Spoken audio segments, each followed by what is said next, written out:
Hey, what's up everybody? Dylan here from Iceberg TV. Today we're going to be checking out a brand new release from Innova. We've got the Halo Star Fox here. The green Star Fox that I got, at least, was insanely understable. It was Rolo levels of understability. Halo Star is notoriously one of Innova's most stable and overstable plastics that they make over there.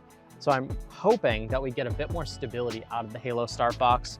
We're going to be comparing it to some of my favorite, like neutral to understable mid-ranges, and then one old school Ice Bowl 2003 DX Rock that I got off the used bin the other day. I just wanted to come out and give this a couple of throws. But we're going to be comparing it to one of the GOAT -2 turn mid-ranges, the Detour. We've got the brand new reissue Glide. Curious to see how the Glide compares to the Fox. And then we've got a old school Mako that we're going to be testing out as well. I feel a pretty stiff headwind actually coming in right now. So this is going to be pretty fun to test out some super understable mid-ranges directly into a headwind. Let's start off with the Rock. I'm actually thinking the Rock might be the most stable disc of the day.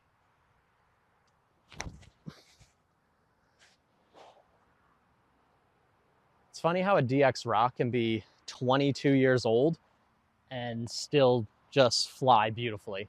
That's still an extremely useful disc, even though it was made back in 2003. This is the MVP Detour.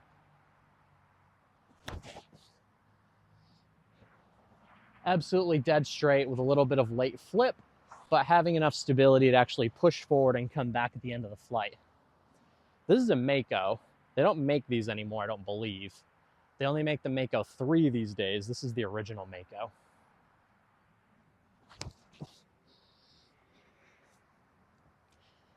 Quite a bit more stable than I was expecting it to be. Wow.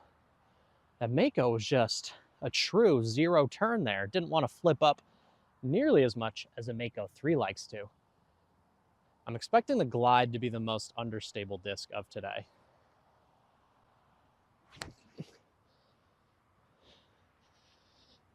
Getting a massive late flip and turn, but still a bit of integrity to actually work back at the end. Now I'm hoping to get that same sort of work back, either forward or to the left, out of this Fox. But let's see how she flies.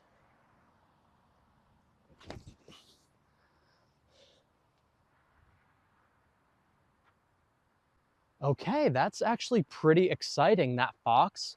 Although it did hold a massive turn through the entire flight, we did actually get to see that forward pushback at the end, which, at least for me, the original Star Fox would never do. I mean, that thing would just flip into a roller every single time. So I have a lot higher hopes about the Halo Star Fox, more than I did the Star Fox. All right, really happy about how this flew on the first shot. We did get a big turn in the mid-flight.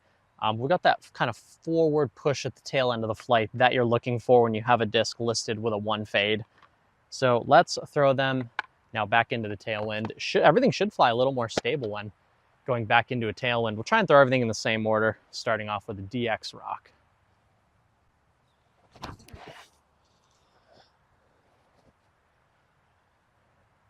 So funny how those are just still stable after all those years.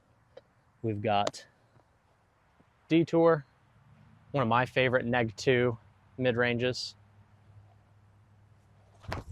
Oh, it's had a lot of height to be desired. Got a nice big turn in the mid-flight.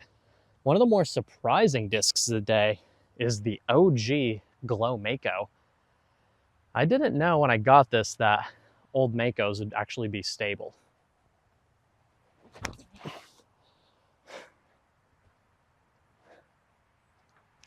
So bizarre, that thing does not want to turn like at all. It's a true zero turn. A Mako is listed at a 0-0. So it's pretty cool that compared to the Mako 3s, the Mako really is that much more stable. Maybe they should bring that guy back. Z Glide.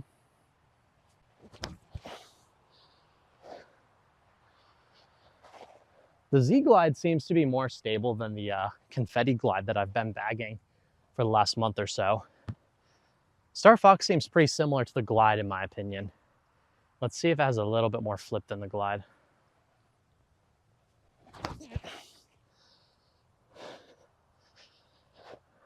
See, that is so much better than the original Star Fox. we're getting that exact neg 2 turn and then a 1 push back straight that we're looking for. That is such a good run of fox. The Star Foxes were just so understable. It's amazing how the mold can be the same, but the way the plastic molds up can affect the flight so much. Just a little bit more dome, a little bit higher parting line. It's amazing how just a few millimeters can drastically change the flight of the disc. All right, we're starting to battle a bit of rain. Headwind is coming in a little bit more intense. It's like a head left to right. So if these don't have the stability to handle the wind, we're gonna find out right now. The rain's coming in like a 40-degree angle here. We're gonna throw them all one last time, same order. DX Rock.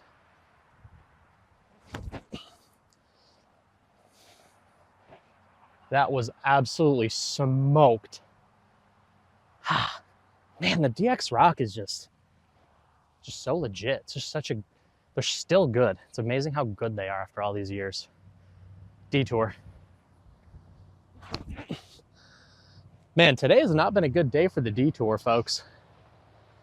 That Neutron plastic, all these discs are like a little touch wet, and the Detour, when a touch wet, absolutely feels the worst out of everything we've got. Feels nice and slippery when it's just a little bit wet. This is the Mako.